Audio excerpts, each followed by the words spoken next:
Hello, I'm CJ Miller. So I'm in Shreveport, Louisiana. Across the Red River is beautiful Bossier City, Louisiana. Right now, there's a Red River Rebel going on. Lots of music. What I love about that festival is kind of each day, and that it's there, the themes or whatever the taste. They try to switch it up. So you might get like country music influences on one day, and then you might get soul and blues on the very next day. And then a day after that, you might get something that's, more guitar, harder rock kind of grip driven or something like that. Anyway, there's 3 or 4 different stages. Let's see, 1, 2, 3, 4. There's at least 4 stages where there's music and music acts being performed there constantly. I think there's probably like 1 or 2 other stages set up in the children and families area. Um, and that's going to be going on for another week. So if you pass through Shreveport, go to it. I went over and took a quick spin around. I didn't get really close in peeking at the art too much because people sometimes don't like you taking photos or video of the art, and I try to respect that. A couple of vendors, as I was passing by the other day, I knew that they wouldn't mind, but I still didn't linger. I was like, hey, check it out. This is kind of neat or whatever. But I'd seen those things at other revels, and some of them even at other events. So anyway, yeah, around town. Anyway, Red River Revel, love it. The food is great always, and of course these are my shoes that I'm considering. We're not really doing anything exceptionally fancy. I've got some laundry going, you may hear, and I've got some canvas shoes I want to use as like deck shoes, basically. I think they technically are, where I just like slip them on and just kind of walk around in the pool areas of the boat. I thought about these because they're very comfortable, and they're basically almost like wearing slippers and everything like that, but I don't think we're really doing anything that's going to require a dressier level or something like that. So I can just save those for like the events when I want to go see Rocky Horror. They're doing another showing on October 31st and on November the 1st. Knowing me, I'll probably go to both of them. Once I get my obsession going about something, I got to see it through. I want to support that because we don't have we get a good midnight showing of Rocky Horror every once in a while, but usually they show it a lot earlier in the day here, and it's for nostalgia. It's not really people really, really getting in it and not dreaming it, but being it. Whatever. Okay, so these are the shoes that are in the running. Now, this is a little scuffy, but they were kind of scuffed. I worn them once, and they easily got a little scuffed on that, but I think I can take just a little bit of I think I can get the scuff out. I'm not really going to worry about it too much, so I think it's going to be this pair or this pair that I wear down there. And then these I want to try on and see how they work. These, and they've got like little insoles and things like that. I don't know where I got these from. I forget. Ortho feet. I need to try them on. I'm in my 50s. Why not? I should be wearing but I like this because really, they also tend to be, they almost look as if they're waterproof or something like that. So that's what I thought. Maybe I could take those and wear those around. Plus I would have either one of these. I would have a brown shoe, and then I would have sort of a greenish kind of shoe or whatever. So that's fine. And then of course, if these shoes I have in the laundry, if they actually do come out and they get clean and they look decent enough, then I can take those and wear those. Yeah, so I'll have and I'm only going to be down there like 5 days, so I really do overthink stuff. But if you think this is bad, I specifically bought clothing that I thought would go great with cruise wear, that kind of stuff. And I never wear shorts, but I did buy some shorts and stuff like that. So yeah, lighter, breezier kind of stuff. I need to take one or two shirts that could be a little bit heavier for when we go for dinner. I think they just kind of require. They want you to be, you can't just like go barefooted and stuff like that. When they have like the casual dinner, and I'm not talking about like the Lido deck. I'm not talking about the buffet. There's a nightly dinner they have scheduled at 5:30 ish or whatever. That of course I'm going to take advantage of that. And if it's not enough food, they don't shut these things down. A lot of them will stay up until 3, 4 in the morning. Pizzas, burgers, that kind of stuff, or whatever. So, my friend tells me that's going with me. As we're, yeah, him and I think we're picking up a friend of his in Baton Rouge or something. I don't know. Anyway, whew, and but he's the one that told me that people tend to gain a good 5 to 7 pounds when they go on a cruise and they come back, and I'm like, oh my god, no! I worked really really hard to trim my belly fat, my body fat, and everything, and I'm still working on it. Rome wasn't built in a day, but it does seem like overnight I had to start caring about this kind of stuff a few years ago. But anyway, I'm not going to worry about it while I'm on the boat. What I'm going to do is I'm just not going to abuse my body with overly decadent food. Like, it's not going to be 24-hour food in the face, I will have smaller portions when I go to the buffets. Even if I want to taste, because I want to taste everything, but I can taste small bits of it, small portions of it. Now, I don't want to spend all my time at the buffet. I want to spend all my time in the jacuzzis because, hey, who doesn't need water jets on their back? I'm excited. I think we decided that we were going to wait until early in the morning on the 29th and drive down. Our departure time is noon.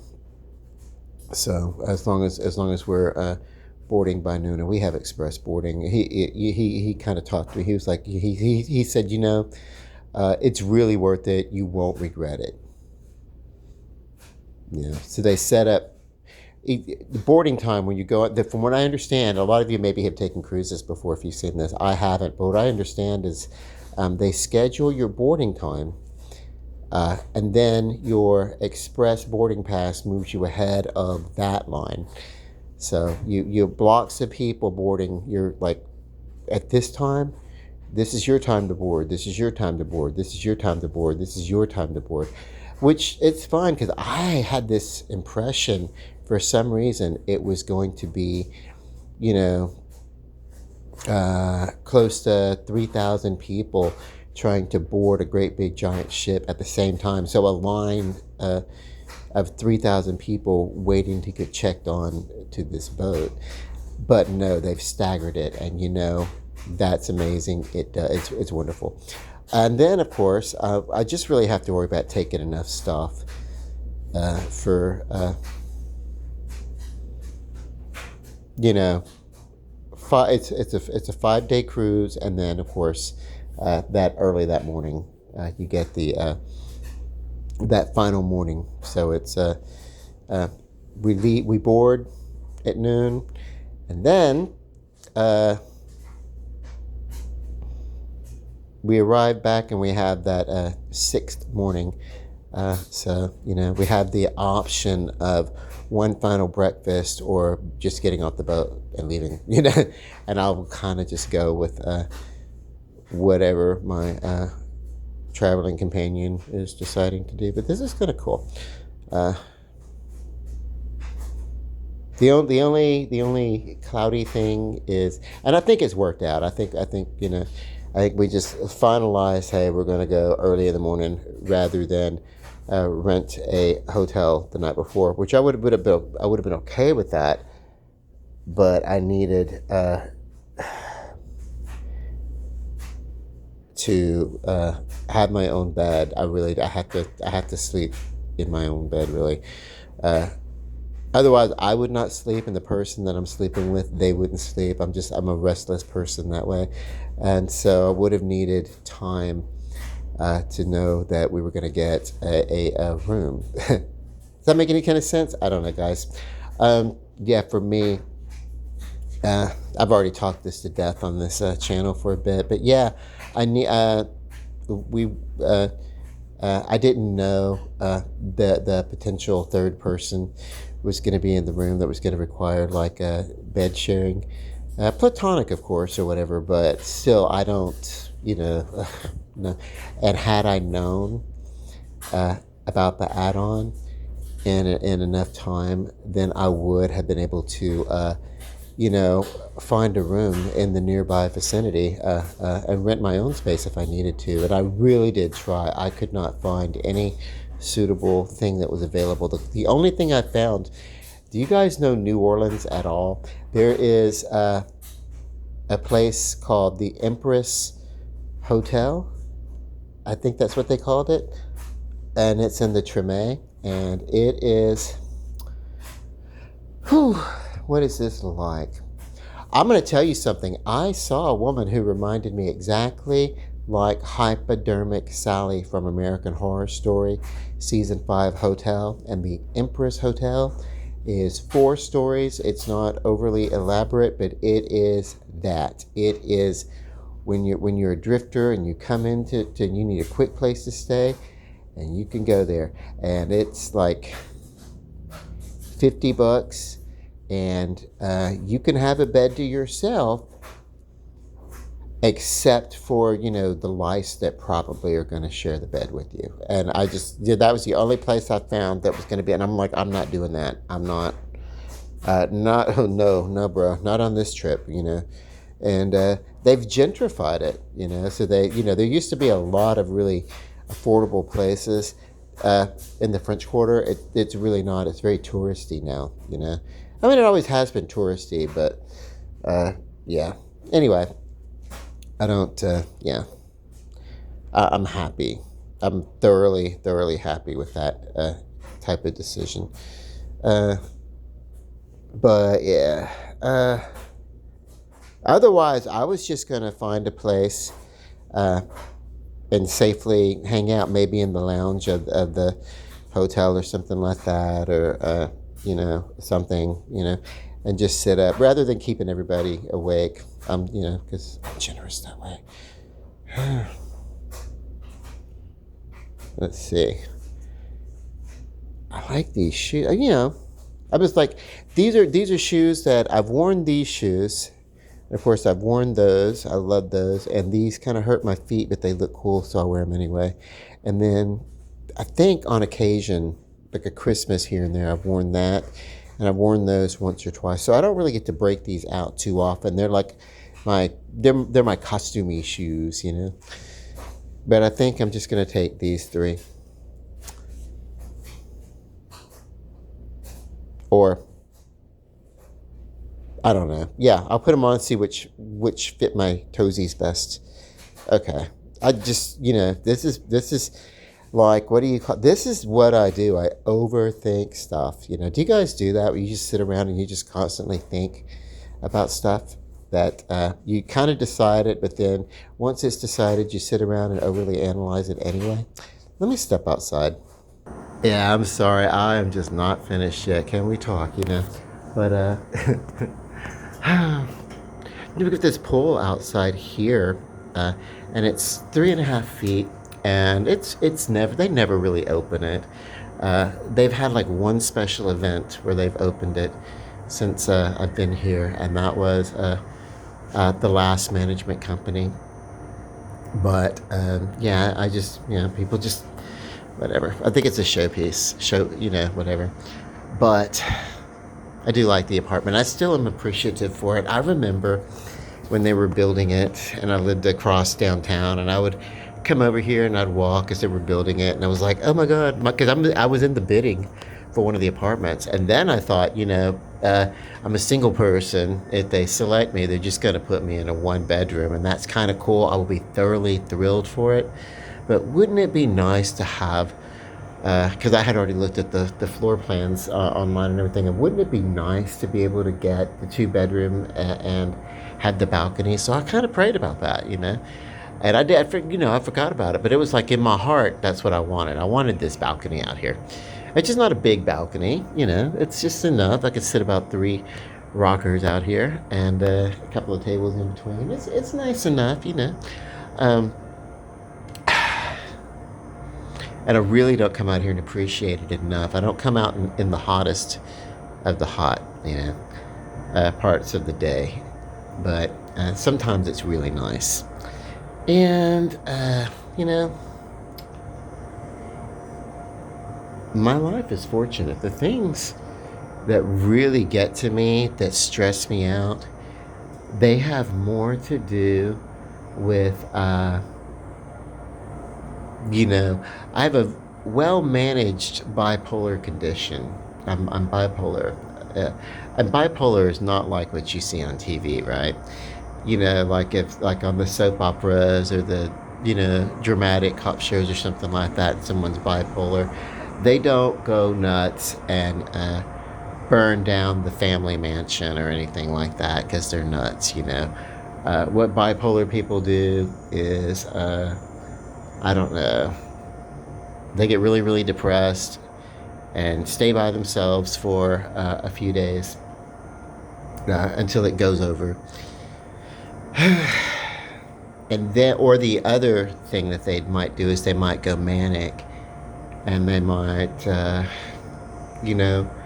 ruin their life in a moment of manic and go super shopping and buy everything that they shouldn't buy. They might go crazy, and they might, if they have a spouse, they might, feel justified in, robbing the spouse's account, and, blah, blah, blah. Major mania spending, that kind of stuff, and the partying and stuff like that. For me, the most thing that happens is I might go for a few days without sleeping, and I'm like wired. But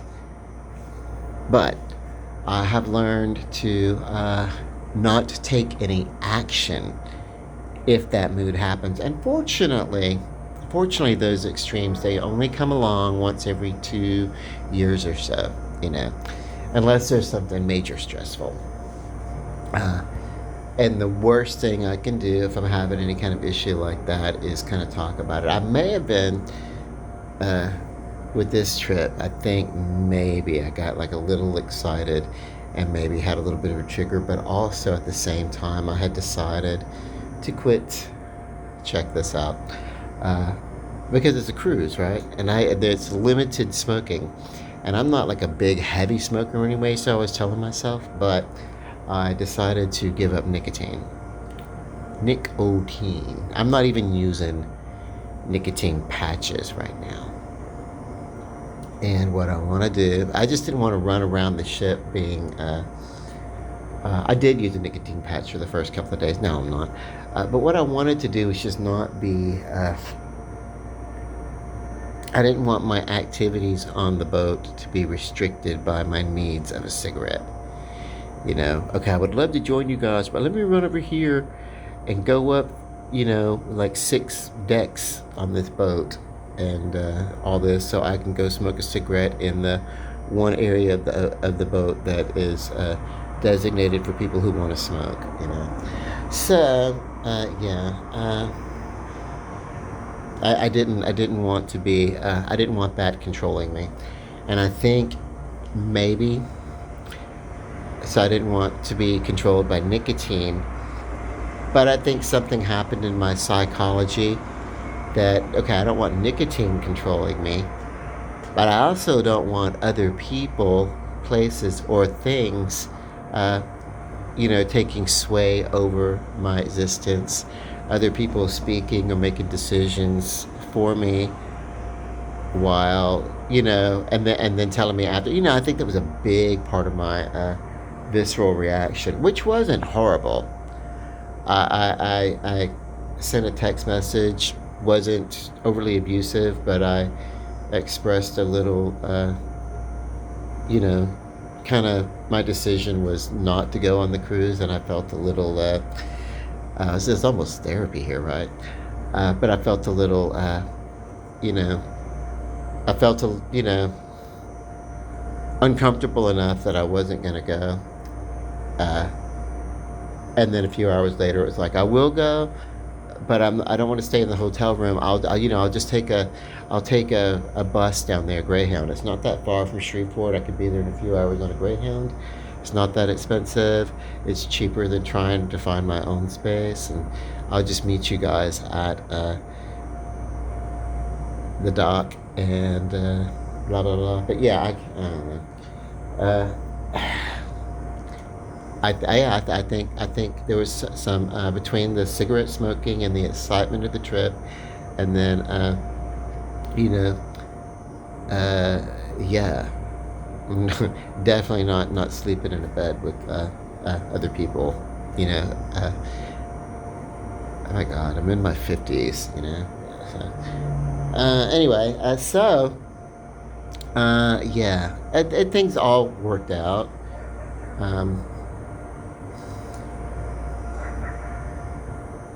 And then what happens now is I get to eat a little bit of crow, get to feel just a little bit guilty, a little bit awkward about having made an ass out of myself. But I think some of it really was that giving up the nicotine, and probably, because I took it as a challenge, like an aggressive challenge, like, fuck you, nicotine, you're not gonna, And so then what happened was I kind of took a little bit of that pushiness, and it kind of went out and directed in other areas of my life. Addiction, by the way, is something it's not so much the substance that you would use to get high, or the food that you overeat to fill your food with, to fill your emotions with, fix it with food or whatever. It's not so much the endorphin rushes. It's not so much anything. It's not the sex, or it's not the porn, or any kind of addiction, any sort of way that addiction may manifest. It's not really about the conduit by which that occurs.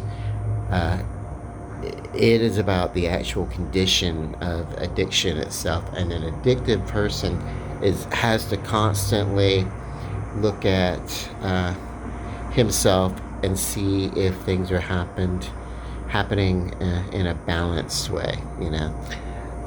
So there you go, a little bit of a therapy there for you, me sharing my experience. One thing I want to do on this YouTube channel is I want to be honest, and sometimes I get playful and blah blah blah. My point is to be entertaining and to showcase things and everything, but also with my life that I'm reaching out, and I really want to prop up my city.